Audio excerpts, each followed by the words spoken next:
పెద్దపల్లి జిల్లా మంథని నియోజకవర్గం మాజీ CM KCR BRS working president KTR పిలుపు మేరకు కళ్యాణ లక్ష్మిపై కాంగ్రెస్ కుట్రలకు నిరసనగా మంగళవారం మంథని బీఆర్ఎస్ పార్టీ ఆధ్వర్యంలో ధర్నా నిరసన కార్యక్రమాలు చేపట్టారు. ముందుగా రాజగృహ నుంచి అంబేద్కర్ చౌరస్తా వరకు భారీ ర్యాలీగా వచ్చి మహిళలు చౌరస్తాలో బతుకమ్మ ఆడి నిరసన వ్యక్తం చేశారు. అనంతరం అంబేద్కర్ చౌరస్తాలో ధర్నా నిర్వహించి ఆర్టీఓ కార్యాలయంలో వినతి పత్రం అందజేశారు. ఈ సందర్భంగా పుట్ట మధుకర్ మాట్లాడుతూ 130 ఏళ్ల చరిత్ర కలిగిన కాంగ్రెస్ పార్టీ చేతులకు మట్టి అంటకుండా ప్రజలను ఏ విధంగా మోసం చేయాలని చూస్తుందో అర్థమవుతుందని, ప్రజాపాలన పేరుతో కొత్త పాలనకు తెరలేపిన కాంగ్రెస్ తమకు సంబంధం లేనట్టుగానే కోర్టుల ద్వారానే పథకాలు ఆగిపోతున్నాయని, కొత్త తరహాలో మోసం చేస్తున్నారని ఆయన వివరించారు.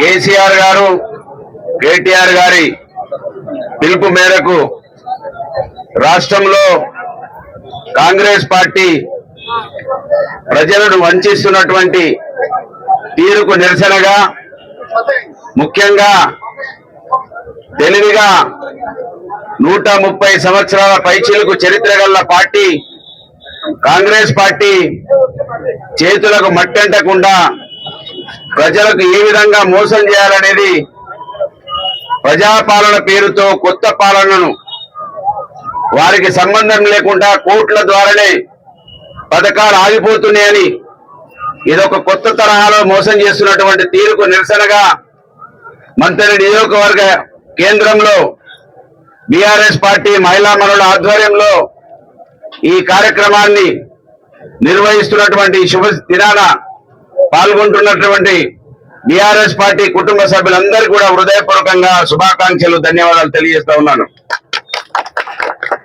ఇది చాలా దౌర్భాగ్యమైనటువంటి పరిస్థితులలో ఈ రాష్ట్రం రేవంత్ రెడ్డి గారి పాలనలో, రేవంత్ రెడ్డి గారి నాయకత్వంలో కేసులు, దాడులు, దౌర్జన్యాలు, కూల్చివేతలు తప్ప అభివృద్ధికి నోచుకొని రాష్ట్రంలో మనముండడం మన దౌర్భాగ్యంగా భావిస్తా ఉన్నాను. ఇళ్లను కూడగొట్టు, మార్కెట్లను కూడగొట్టు, ఇవిడిని కూడగొట్టు, వాటి మీద శ్రద్ధ చూపిస్తా ఉన్నాడు. ఎందుకంటే కమిషన్లు దానిలో ఎక్కువ వస్తున్నాయి. ఈ పథకాలు ఇస్తే కమిషన్ రావు ఎమ్మెల్యే తమ్మునికి. దానిలో కాంట్రాక్టర్లో కమిషన్లు వస్తే కనుక 10% కమిషన్లు, 100 కోట్లు 200 కోట్లు ఎందుకు తీసుకొస్తున్నాడంటే దాంట్లో 10% చొప్పున కమిషన్లు వస్తున్నాయి కనుక ఆ పనుల మీద పడ్డాడు తప్ప పథకాల మీద వాళ్ళే ఎమ్మెల్యే. ఇటు ఈయన సాంక్షన్లు తెచ్చుడు, తమ్ముడు సంచులు నింపుకొని పోవుడు, ఈ పనిలో బిజీ ఉన్నారు. మనకు 4,000 రూపాయలు పెన్షన్ ఇయ్యరు, మనకు ఆడవాళ్ళకి 2,500 ఇయ్యరు, దళిత బంధు ఇయ్యరు, కళ్యాణ లక్ష్మి ఇయ్యరు, ఆటో అన్నలకి సంవత్సరానికి 12,000 రూపాయలు ఇయ్యరు. కానీ ఇవి ఇల్లు కూలగొట్టు, ధ్వంసం చేయి, దాంట్లో కోట్ల రూపాయలు టెండర్లు విలు, దాంట్లో దోసుకోవాలి. అక్కడ రంగారెడ్డి జిల్లా ఇన్ఛార్జిగా ఉండి అక్కడ భూములలో కమిషన్లు పొందాలి. 1,000 కోట్ల రూపాయలు ఇప్పటికే ఉండి ఆర్డీఓకు రిప్రజెంటేషన్ ఇవ్వాలి. ప్రభుత్వం పథకాలు అమలు చేయకపోతే బీఆర్ఎస్ పార్టీ మంత్రి నియోజకవర్గంలో ప్రజల పక్షాన్ని ఎప్పటికీ కూడా ఈ రోజు మంథని నియోజకవర్గ స్థాయిలో పుట్ట మధుకర్ గారి ఆధ్వర్యంలో, మరి గౌరవ కేసీఆర్ గారి నేతృత్వంలో మన పేదింటి బిడ్డల ఆశాజ్యోతి గౌరవ కేటీఆర్ గారు, కేసీఆర్ గారు వారు ఏ విధంగానైతే సంక్షేమ పథకాలు తెలంగాణ రాష్ట్రం ఏర్పడ్డాక మన రాష్ట్రాల్లో ప్రతి ఒక్క పేదింటి గడపకు ఉండేటట్టు చేస్తే, ఈరోజు కాంగ్రెస్ ప్రభుత్వం వచ్చి వాటన్నిటిని కళలను చెరిపేసి షాదీ ముబారక్, కళ్యాణ లక్ష్మి ఆ పథకాన్ని లేదు అని చెప్పేసి నెమ్మదిగా ఏర్పడకుండానే చెప్పి మరి పేదింటి బిడ్డల గొంతు కోయడానికి ముందుకు వస్తున్న రాష్ట్ర ప్రభుత్వాన్ని వెంటనే బర్తరఫ్ చేయాలి.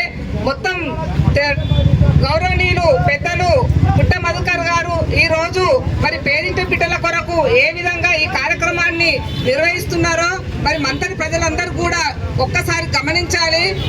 ఈ వాళ్ళే చేయాలి, బీఆర్ఎస్ బీఆర్ఎస్ పార్టీకి సంబంధించిన వాళ్ళు మాత్రమే ఈ ధర్నా చేయాలనే కాకుండా మహిళా లోకం అంతా దద్దరిల్లేటట్టు మా యొక్క హక్కులేవి, మా యొక్క 420 ఇచ్చిన ఎటువంటి పథకాలైతే అమలు చేయాలని చెప్పేసి ఆ రోజు ఎన్నికల ముందు మాతోటి ఓట్లు వేయించుకొని ఈ రోజు మంత్రిగా చెలామవుతున్న దొంగ శ్రీధర్ బాబు ఈరోజు తప్పకుండా మరి దీనికి సమాధానం చెప్పాలని చెప్పేసి కూడా ఈ సందర్భంగా తెలియజేస్తూ మరి ఈ రోజు ప్రెస్ మీడియా సోదరులు భారీ ఎత్తున ఈ యొక్క కుంభకోణాలు ఏ విధంగా జరుగుతున్నాయో ఆ కుంభకోణాలన్నిటికీ కారణమైన శ్రీధర్ బాబు వెంటనే కళ్యాణ లక్ష్మి షాది ముబారక్ అమలు చేసేదాకా మేమందరం కూడా పోరాటం చేస్తామని చెప్పేసి ఈ సందర్భంగా తెలియజేస్తూ మరి ఇవే కాకుండా సంక్షేమ పథకాలు వేటినన్నిటిని కూడా నిర్వీర్యం చేస్తారో వాటన్నిటి కొరకు కూడా మేము పోరాటం చేస్తామని చెప్పేసి కూడా తెలియజేస్తూ ముగిస్తున్నాం. జై తెలంగాణ.